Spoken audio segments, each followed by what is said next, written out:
La question du jour, comment devenir chrétien? Alors la plupart d'entre nous, on l'est peut-être déjà ou pas. Et la question, elle est aussi d'intérêt. Si j'ai un ami, quelqu'un que je connais, qui a envie de devenir chrétien, comment ça se passe? Donc, premièrement, c'est sûr, je vais aller assez rapidement sur les premiers points. Le fondement, c'est d'abord de rencontrer Jésus-Christ. C'est sûr que on devient chrétien parce qu'en général, on est frappé, touché par la personne de Jésus-Christ, soit par sa pureté, par sa justice, par sa droiture, par la vérité, par l'amour qui émane de lui. La liste pourrait être longue encore. Et je pense que chacun ici, on a été touché peut-être par quelque chose de différent. Mais il y a un moment où en effet, ce Jésus-Christ, on se rend compte que c'est quelqu'un qui sort de l'ordinaire, et puis que, c'est comme moi, Inès, quand je l'ai rencontrée, j'ai vu que c'était quelqu'un qui sortait de l'ordinaire, c'est donc mon épouse. Voilà. Il y a un moment où je me suis dit, je ne veux pas juste la fréquenter de loin, mais j'ai envie d'être proche d'elle, et j'ai même envie de vivre avec elle. Eh bien que Jésus, c'est un peu la même chose. Il y a un moment où on se dit, moi, je ne veux pas juste le connaître de loin, mais ce Jésus, j'ai envie d'être proche de lui. Maintenant, il y a 1000 façons de connaître Christ. La première, bien sûr, c'est par la Bible. C'est en lisant la Bible qu'on apprend à connaître Christ, en fréquentant des chrétiens aussi. Voilà, il existe des films sur Jésus-Christ, plus ou moins honnêtes sur qui il est. Certaines personnes, c'est dans des rêves, par des songes. Voilà, Dieu se révèle de 1000 façons. D'autres, c'est en contemplant la nature. Ils se disent, mais c'est trop magnifique pour être le fruit du hasard. Bref, à un moment, il y a cette rencontre qui se fait. Le problème, nous dit la Bible, c'est que... Oui, c'est écrit petit, là. Voilà.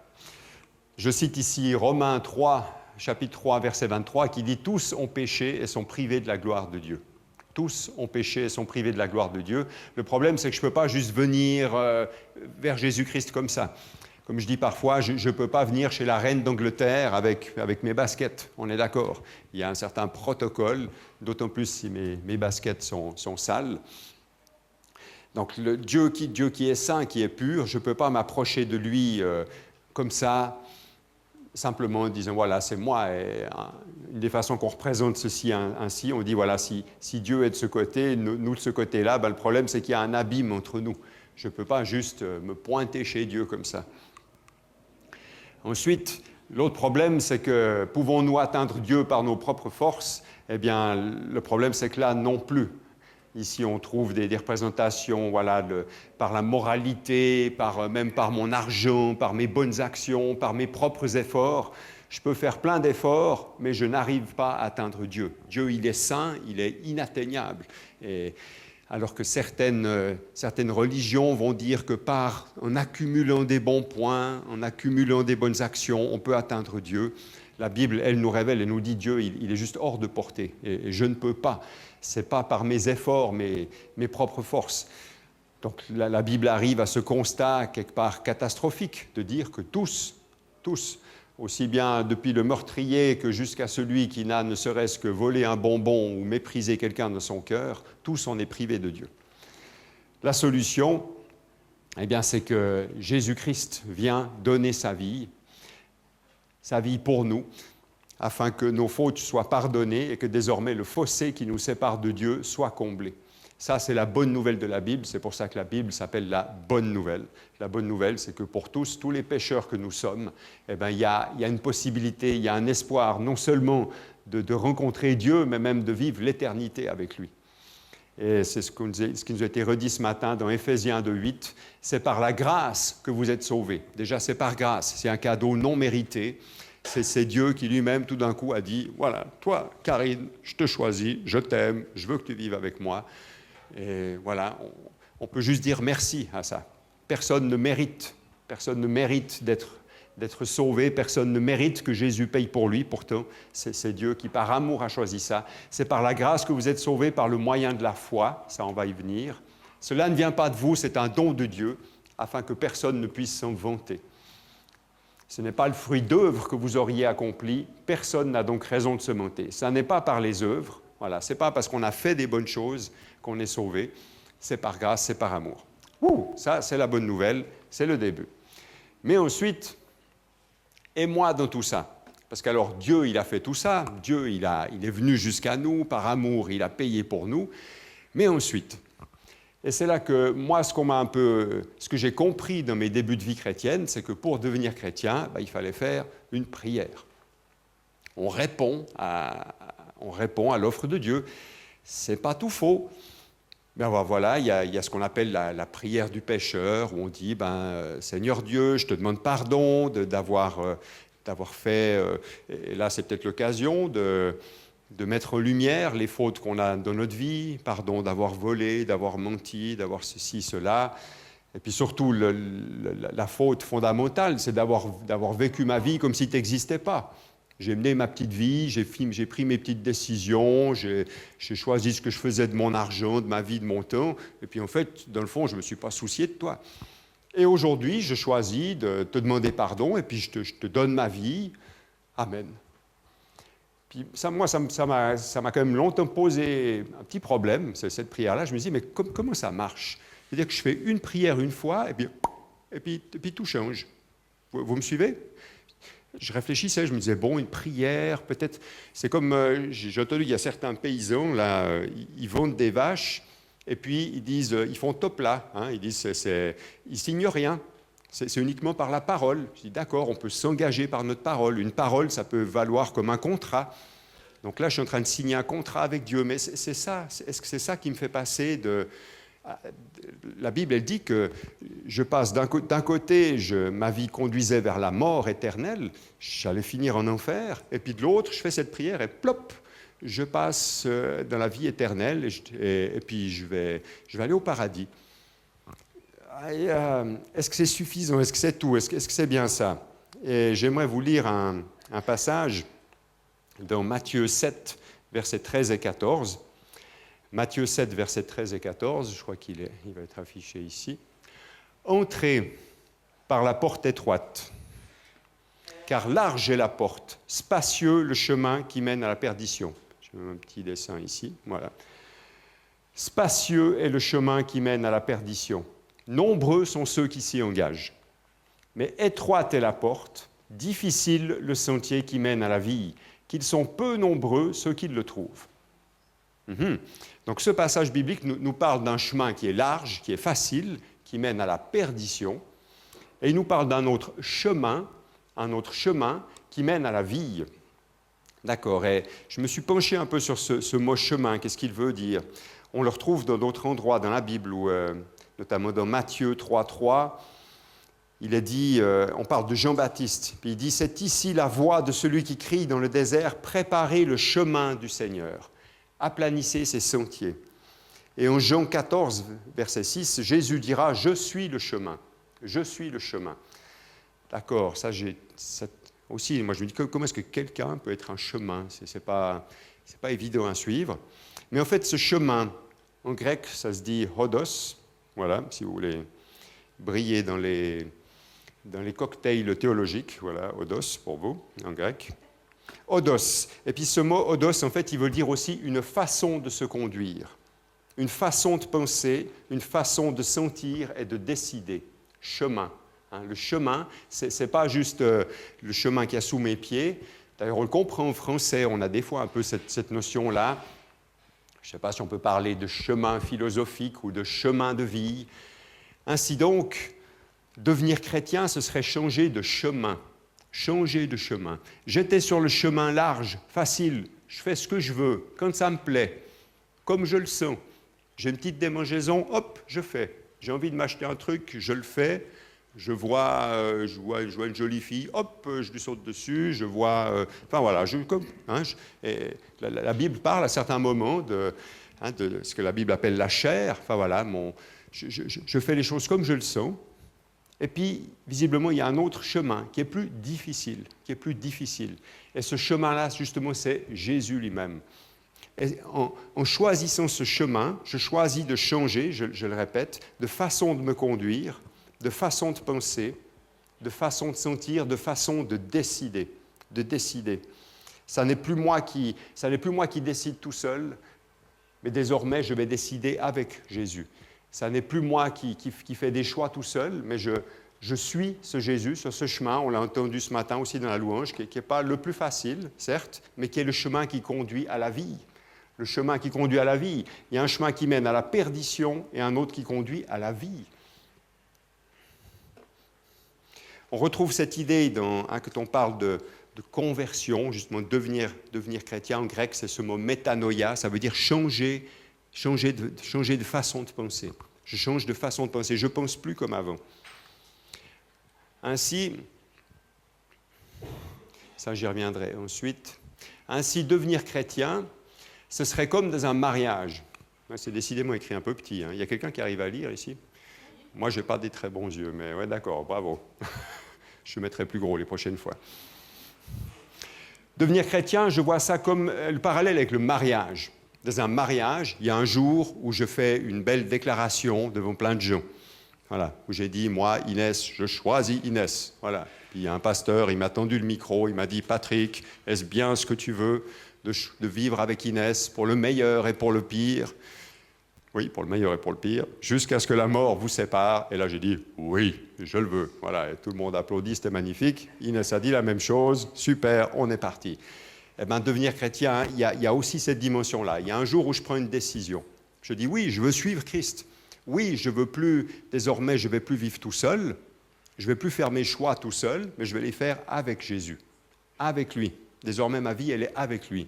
Mais, pour ceux qui sont mariés depuis plus d'une semaine, vous savez que ça ne s'arrête pas là. Un beau mariage, ce n'est pas uniquement d'avoir dit un beau « oui, je le veux » un jour. C'est tout ce qui a suivi, les amis. C'est ce qui suit. Et là aussi, quand je me marie, quelque part, je change de chemin. Avant, je marchais, avant d'être avec Inès, je vivais ma petite vie de célibataire. Je décidais, en tout cas seul, ce que je voulais faire. Et puis ensuite, avec Inès, c'est différent. Après, je fais mes choix avec elle. Eh bien, avec Jésus, c'est la même chose. Non seulement j'ai commencé par un choix décidé, mais je continue sur ce chemin, quelles que soient les difficultés, quels que soient les obstacles, les difficultés, les déceptions, les persécutions. Et la Bible, la Bible nous parle de persévérance. Jésus, dans Jean 8,3, il dit aux Juifs qui avaient cru en lui, il leur dit « Si vous demeurez dans ma parole, vous êtes vraiment mes disciples. Si vous demeurez, si vous restez dans ma parole. » Ce n'est pas si vous avez cru dans ma parole il y a 10 ans, vous êtes mes disciples. C'est si vous demeurez. Dans Matthieu 10, 22, « Vous serez haïs de tous à cause de mon nom, mais celui qui persévérera jusqu'à la fin sera sauvé. » Celui qui persévérera jusqu'à la fin sera sauvé. Il ne s'agit pas juste de choisir le chemin un jour, puis après que dire d'un homme qui se marie, puis qui ensuite reprend une vie de célibataire? On est d'accord? C'est pas terrible, n'est-ce pas? Non. L'idée, c'est que je fais un choix et que j'y persévère ensuite. Eh bien, dans la foi, c'est la même chose, chers amis. Il y a la dimension de la persévérance. Hébreux 3, verset 14, « Nous sommes devenus participants de Christ, pourvu que nous retenions fermement jusqu'à la fin l'assurance que nous avions au commencement. » Donc je reviens avec mon parallèle avec le mariage, voilà, aussi bien de commencer par un oui, par un choix décidé, mais de continuer sur ce chemin. Et à mon sens, si je vous dis tout ça, chers amis, alors pour ceux d'entre nous qui sommes déjà chrétiens, eh bien, c'est un encouragement à la persévérance. Voilà. Ce n'est pas juste la question de faire une fois une belle déclaration ou de faire, de faire des choses qui ont de l'éclat, mais Dieu nous appelle à persévérer jusqu'au bout, à ne pas nous relâcher. Et si je reprends cette image du chemin, pour moi la question c'est, j'ai fait ce choix un jour de prendre ce chemin plus étroit, peut-être plus difficile, mais en même temps, sur ce chemin, oui, peut-être que des fois je vais tomber. Peut-être que des fois, je vais chuter. Peut-être que je vais pécher. Mais je me relève, je demande pardon à Dieu et je me remets en marche. Et c'est OK, les amis. Le pardon de Dieu est là. Il est là pour nous aider. La question, ce n'est pas de faire un chemin sans faute. Alors, je vous le souhaite. Mais dans la réalité, tous, on va un peu errer de gauche et de droite. Mais par contre, le but, lui, il est là et il ne change pas. Mon but, c'était moi, ma richesse, mon argent, ma gloire. Je change. Maintenant, c'est la gloire de Dieu. c'est le royaume de Dieu. Je veux vivre avec Dieu. Vous me suivez? La question, c'est d'être décidé. Voilà, c'est comme avec Inès. Moi, je ne suis pas un mari parfait tous les jours. Voilà, il y a des fois, je suis un piètre mari. Mais néanmoins, le but, il ne change pas. Moi, Inès, c'est celle que j'ai choisie. Et puis, je veux l'aimer jusqu'à ce que la mort nous sépare. Et puis, je veux aller jusqu'au bout. Et puis, quand je ne suis pas un super mari, je lui demande pardon. Je dis, Inès, là, pardon, je n'ai pas été à la hauteur. Et je me relève. Par la grâce de Dieu, elle me pardonne. Et on continue d'aller de l'avant. Ainsi donc, chers amis, quand on accompagne quelqu'un, si quelqu'un nous dit, oui, j'aimerais suivre Christ, j'aimerais devenir chrétien, eh bien, à mon sens, moi, ça m'aide de comprendre ça. Plutôt que de lui dire, écoute, fais cette belle prière après moi. Et puis voilà, tu es chrétien, maintenant c'est magnifique, tout ira bien pour toi. Je pense que c'est important qu'on puisse, dès le début, être clair. Et Jésus, lui, a été clair. Tu veux devenir chrétien, fort bien. C'est un changement de chemin. C'est un changement d'orientation dans ta vie que tu vas prendre. Est-ce que tu es d'accord de faire ça? Est-ce que tu es d'accord de changer de chemin? Désormais, de suivre Christ. Désormais, de suivre Christ. Désormais, de prendre tes décisions avec lui. De ne plus vivre les choses seul pour toi uniquement. Es-tu d'accord de changer de but dans ta vie? Me suivez-vous? Voilà, pour moi, ça m'éclaire. Et du coup, moi, je comprends mieux que ce n'est pas juste la petite prière que j'ai faite ici qui va me sauver. C'est d'être en marche sur ce chemin. Après, à quel moment Jésus viendra me prendre sur ce chemin, je ne sais pas. Peut-être que j'aurais fait 50 mètres sur ce chemin, voilà, ou comme le brigand qui était crucifié à côté de Christ, lui, il n'a pas pu marcher longtemps sur ce chemin. Pourtant, Jésus lui a dit, aujourd'hui, je te le dis, tu seras avec moi au paradis. Pour certains d'entre vous, vous aurez marché sur ce chemin 10 ans, 20 ans, 30 ans, 50 ans, 60 ans. Soyez bénis, voilà. Au moment où Christ viendra vous prendre, on se retrouvera au même endroit. C'est comme la parabole des ouvriers de la dernière heure. Il y en a qui ont travaillé toute la journée, certains n'ont travaillé qu'une heure, ils reçoivent le même salaire. L'important, c'est d'être trouvé en train de marcher sur ce chemin. Donc, amener quelqu'un à Christ, à mon sens, c'est lui proposer ce changement de chemin. Es-tu d'accord de changer de chemin? Pour terminer, les amis, voilà, la persévérance, j'en ai parlé, le parallèle avec le mariage, et je termine. Voilà. Celui qui persévérera jusqu'à la fin sera sauvé, est-il écrit. Je n'en ai parlé dimanche passé, Ézéchiel 26, 27 nous dit, Dieu nous fait cette promesse, je mettrai mon esprit en vous. Je ferai en sorte que vous suiviez mes ordonnances et que vous observiez et pratiquiez mes lois.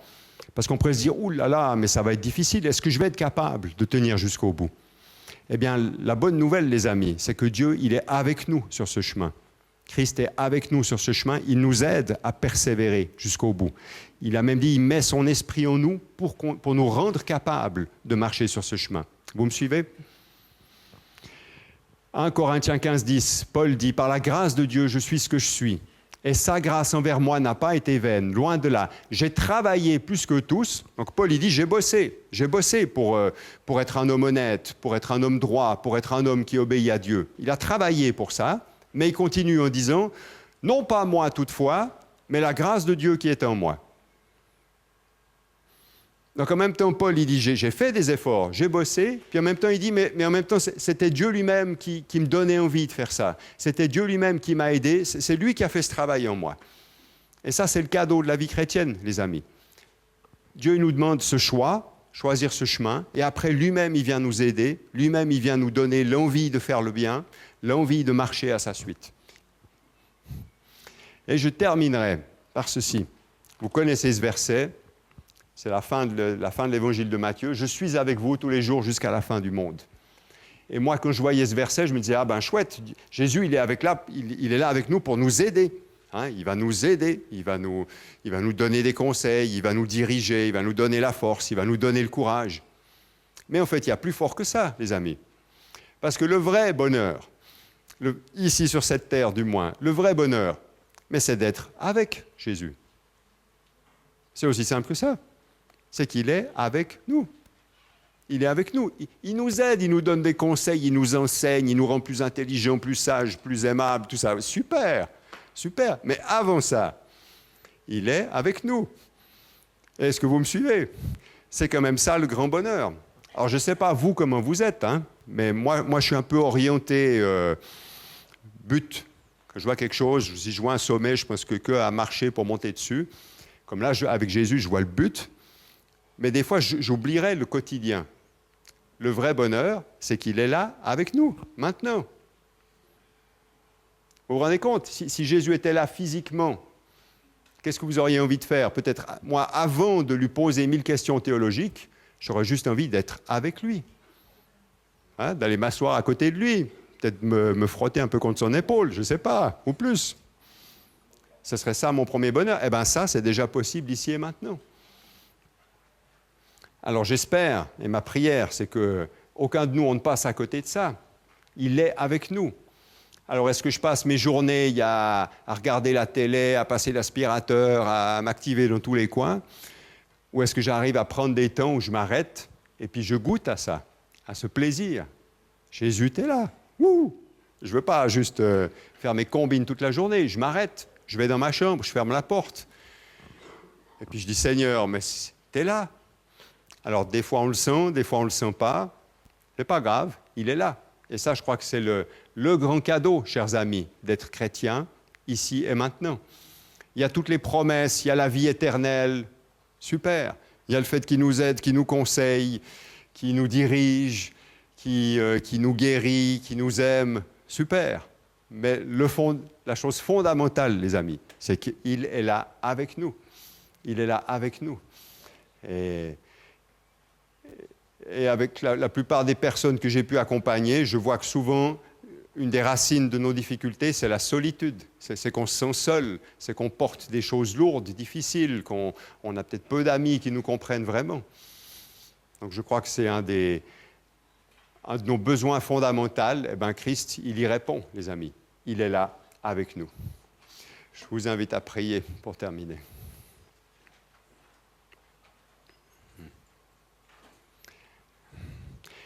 Seigneur, merci parce que tu n'es pas juste venu pour qu'on achète une carte de membre, pour qu'on fasse ce qui doit être fait, mais parce que tu veux nous emmener sur ce chemin qui conduit à la vie éternelle. En même temps, tu nous avertis, il n'est pas facile tous les jours, c'est même un chemin difficile. Mais il y a cette promesse extraordinaire que tu es là avec nous, Jésus. Merci pour ça. Merci pour ta présence, Jésus. Pardon pour toutes les fois où on n'y pense pas, pour toutes les fois où on te passe à côté, c'est juste parce qu'on ne te marche pas sur les pieds, Jésus, et on ne remarque même plus que tu es là.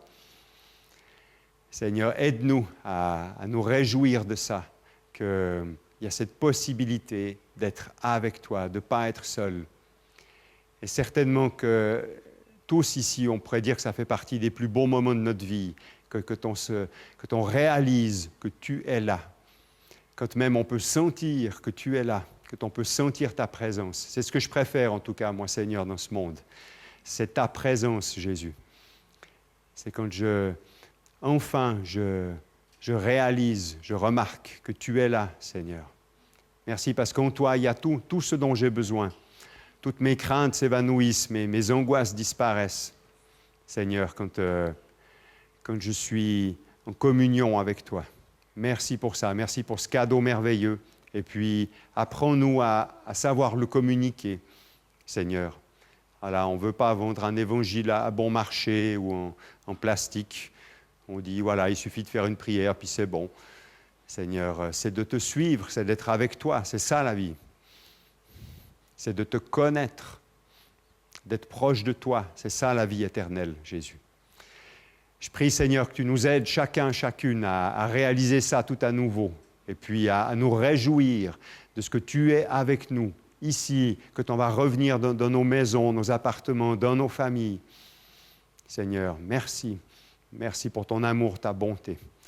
Et aide-nous à être des bons témoins de l'Évangile, qu'on puisse guider ceux qui le souhaitent à s'approcher de toi, parce que c'est ce qu'il y a de meilleur ici-bas, Seigneur, c'est de te connaître et de faire ce choix, ce changement de chemin.